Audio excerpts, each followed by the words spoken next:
ನಮಸ್ಕಾರ, ನೀವು ನೋಡ್ತಾ ಇದ್ದೀರಾ ನ್ಯೂಸ್ ಫಸ್ಟ್. ನಾನು ಚಂದನಾ ಶೆಟ್ಟಿ. ರಾಜ್ಯದಲ್ಲಿ ಉರಿ ಬಿಸಿಲ ಬೇಗೆ ಹೆಚ್ಚಾಗಿದೆ.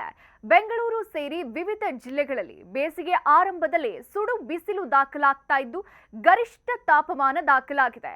ಹೀಗಿರುವಾಗ ನಾವು ಮಾನಸಿಕವಾಗಿ, ದೈಹಿಕವಾಗಿ ಆರೋಗ್ಯಯುತವಾಗಿರಬೇಕು. ಅದಕ್ಕಾಗಿ ಬದಲಾಗೋ ಹವಾಮಾನ ಕಾಲಕ್ಕೆ ಹೊಂದಿಕೊಳ್ಳೋದು ಮುಖ್ಯ. ಬಿಸಿಲಿಗಿಂತ ನಿಮ್ಮ ಚರ್ಮದ ಆರೋಗ್ಯ, ದೇಹದ ಆರೋಗ್ಯವನ್ನ ಕಾಪಾಡಿಕೊಳ್ಳೋದಕ್ಕೆ ಒಂದಷ್ಟು ಸಜೆಷನ್ಗಳಿವೆ, ಕೇಳಿ. ಸಾಮಾನ್ಯವಾಗಿ ಪ್ರತಿ ವರ್ಷ ಮಳೆಗಾಲ, ಚಳಿಗಾಲ ಹಾಗೂ ಬೇಸಿಗೆ ವೇಳೆ ವಾತಾವರಣ ಬದಲಾಗ್ತಾ ಇದ್ದಂತೆ ದೇಹ ಅದಕ್ಕೆ ಹೊಂದ್ಕೊಳ್ಳೋಕೆ ಕೆಲವರಿಗೆ ಕಷ್ಟ ಆಗುತ್ತೆ. ದೇಹದಲ್ಲಿ ಬದಲಾವಣೆಯಾಗಿ ಕೊಂಚ ಅನಾರೋಗ್ಯ ಕೂಡ ಎದುರಾಗುತ್ತೆ. ಆದ್ದರಿಂದ ಆರೋಗ್ಯ ಸಲಹೆಯನ್ನ ಪಾಲಿಸಿದ್ರೆ ಬೇಸಿಗೆಯಲ್ಲೂ ಕೂಡ ಆರಾಮಾಗಿರ್ಬೋದು. ಹಾಗಾದ್ರೆ ಏನೇನು ಮಾಡಬೇಕು? ದೇಹದಲ್ಲಿ ನೀರಿನ ಅಂಶ ಕಾಪಾಡಿಕೊಳ್ಳಿ.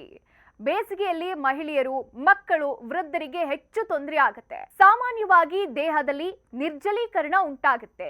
ಆದ್ದರಿಂದ ನಿತ್ಯ ನೀವು 3-4 ಲೀಟರ್ ನೀರು ಕುಡಿತೀರಿ ಅಂತಾದ್ರೆ ಅದರ ಪ್ರಮಾಣವನ್ನ 4 ರಿಂದ 5 ಲೀಟರ್ಗೆ ಹೆಚ್ಚಿಸ್ಕೊಳ್ಳಿ. ಬಾಯಾರಿಕೆ ಆಗದಿದ್ರೂ ಸಹಿತ ಸ್ವಲ್ಪ ನೀರು ಸೇವಿಸ್ತಾನೆ ಇರಿ. ಬಿಸಿನಲ್ಲಿ ಆಯಾಸದ ಕೆಲಸ ಮಾಡಬೇಕಾದಲ್ಲಿ ಅಗತ್ಯ ಎಚ್ಚರಿಕೆ ವಹಿಸಿ. ಹೊರಗೆ ತಿರುಗಾಡುವುದನ್ನ ತಪ್ಪಿಸಿ. ಬೆಳಗ್ಗೆ 11 ಗಂಟೆ ನಂತರ ಮಧ್ಯಾಹ್ನ 3-4 ಗಂಟೆವರೆಗೆ ಗರಿಷ್ಠ ತಾಪಮಾನ ಕಂಡು ಬರೋ ಕಾರಣ ಆ ಸಮಯದಲ್ಲಿ ಮನೆಯಿಂದ ಹೊರ ಹೋಗುವುದನ್ನ, ಹೊರಾಂಗಣ ಕೆಲಸಗಳಿಗೆ ಬ್ರೇಕ್ ಹಾಕೋದು ಉತ್ತಮ. ಚಳಿಗಾಲದ ದಪ್ಪನೆಯ ಉಡುಪುಗಳಿಗೆ ಗುಡ್ ಬೈ ಹೇಳ್ಬಿಡಿ. ತೆಳುವಾದ ಹತ್ತಿ ಬಟ್ಟೆಯನ್ನ ಧರಿಸ್ಕೊಳ್ಬೇಕು. ಬಿಸಿಲಿಗೆ ಹೋಗ್ಬೇಕಾದಲ್ಲಿ ಕೊಡೆ, ಟೋಪಿ, ನೀರಿನ ಬಾಟಲಿ ಕೊಂಡೊಯ್ಯೋದನ್ನ ಮರಿಬಾರ್ದು. ವೃದ್ಧರು, ಮಹಿಳೆಯರು ಮತ್ತು ಮಕ್ಕಳು ಈ ಸಮಯದಲ್ಲಿ ಆದಷ್ಟು ಮನೆಯಲ್ಲಿದ್ರೆ ಒಳ್ಳೆಯದು. ಇನ್ನು ತರಕಾರಿ, ಹಣ್ಣುಗಳನ್ನ ಹೆಚ್ಚಾಗಿ ಸೇವಿಸಿ. ಬೇಸಿಗೆಯಲ್ಲಿ ಕಲ್ಲಂಗಡಿ, ಕರ್ಬೂಜ, ದ್ರಾಕ್ಷಿ ಇನ್ನಿತರ ಹಣ್ಣುಗಳನ್ನ ಹೆಚ್ಚು ಸೇವಿಸೋದು ತುಂಬಾ ಮುಖ್ಯ. ಎಳ್ನೀರನ್ನ, ಹಣ್ಣುಗಳನ್ನ ತಿಂದೇ ಇರೋರು ಹಣ್ಣಿನ ಜ್ಯೂಸ್ ಸಹ ಕುಡಿಬಹುದು. ಮಜ್ಜಿಗೆ, ನಿಂಬೆ ಜ್ಯೂಸ್ ಸಹ ಸೇವಿಸಿದ್ರೆ ದೇಹ ತಂಪಾಗಿರುತ್ತೆ. ಇದರೊಂದಿಗೆ ನೀರಿನ ಅಂಶ ಇರೋ ಸೌತೆಕಾಯಿ ಹಾಗೂ ಇನ್ನಿತರ ಹಸಿರು ತರಕಾರಿಗಳನ್ನ ಸೇವಿಸಬಹುದು. ಹಾಗಾದ್ರೆ ಈ ಬೇಸಿಗೆಯಲ್ಲಿ ಏನೇನು ಮಾಡಬಾರದು ಅಂದ್ರೆ, ಜೀನ್ಸ್ ಸೇರಿದಂತೆ ದಪ್ಪ ಬಟ್ಟೆಗಳನ್ನ ಧರಿಸೋದನ್ನ ನಿಲ್ಲಿಸಬೇಕು.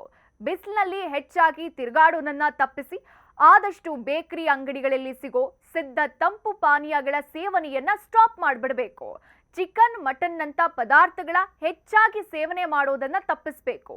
ಇನ್ನು ಮುಖ್ಯವಾಗಿ ಸಿಗರೇಟ್, ಮದ್ಯ ಸೇವನೆ ಎದೆಯಲ್ಲಿ ಉರಿಯ ಅನುಭವ ನೀಡೋ ಸಾಧ್ಯತೆ ಇರುತ್ತೆ.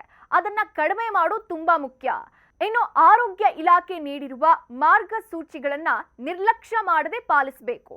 ನೀವು ಅಥವಾ ಬೇರೆ ಯಾರಾದ್ರೂ ಬಿಸಿಲಿನ ತಾಪಕ್ಕೆ ಆರೋಗ್ಯ ಸಮಸ್ಯೆಗೆ ತುತ್ತಾದ್ರೆ ತ್ವರಿತವಾಗಿ ಹತ್ತಿರ ಆಸ್ಪತ್ರೆಗೆ ಭೇಟಿ ಕೊಟ್ಟು ಅಗತ್ಯ ಚಿಕಿತ್ಸೆಯನ್ನ ಪಡಿಬೇಕು. ಅಲ್ಲದೆ ತುರ್ತು ಸ್ಪಂದನೆಗೆ 112 ಅಥವಾ 108ಗೆ ಕರೆ ಮಾಡಿ ಸಹಾಯ ಪಡ್ಕೋಬಹುದು. ಸಾಧ್ಯವಾದಲ್ಲಿ ನಿಮ್ಮ ಮನೆಯ ಸುತ್ತಮುತ್ತ ನೀವಿರುವ ಸ್ಥಳದಲ್ಲಿ ಪ್ರಾಣಿ ಪಕ್ಷಿಗಳಿಗೆ ಕುಡಿಯೋಕೆ ನೀರು ಸಿಗುವಂತೆ ಮಾಡೋಕೆ ಪ್ರಯತ್ನಿಸಿ. ಇದಾಗಿತ್ತು ಈ ಹೊತ್ತಿನ ವಿಶೇಷ. ನೋಡ್ತಾ ಇರಿ ನ್ಯೂಸ್ ಫಸ್ಟ್, ನಿರ್ಭೀತಿಯಿಂದ ನಿಮ್ಮ ಪರವಾಗಿ.